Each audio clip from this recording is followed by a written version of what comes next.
মই ভাবো যে অসমৰ মুখ্যমন্ত্ৰীয়ে অসমৰ মহিলাসকলৰ ওপৰত যি মন্তব্য প্ৰকাশ কৰিছে তাৰ পাছত আসলতে অসমৰ মুখ্যমন্ত্ৰী গ্ৰেপ্তাৰ হ'ব লাগে।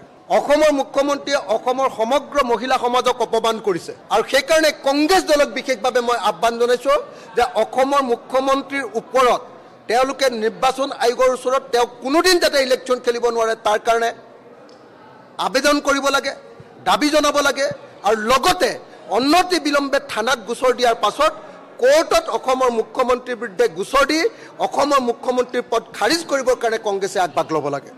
আৰু লগতে মই অসমৰ সমগ্ৰ অসমৰ মহিলা সমাজক বিশেষকৈ নাৰী সংগঠনসমূহক আহ্বান জনাইছোঁ, মহিলা সংগঠনসমূহক আহ্বান জনাইছোঁ যে সকলোৱে মিলি অনতি বিলম্বে মুখ্যমন্ত্ৰী হিমন্ত বিশ্ব শৰ্মাক গ্ৰেপ্তাৰ কৰিব লাগে বুলি ৰাজ্যজুৰি আন্দোলন কৰি তুলিব লাগে।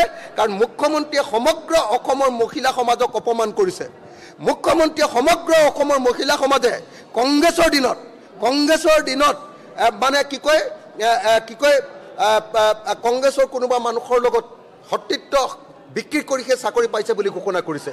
গতিকে তেনেকুৱা এজন মুখ্যমন্ত্ৰী হৈ থকাৰ অধিকাৰ নাই।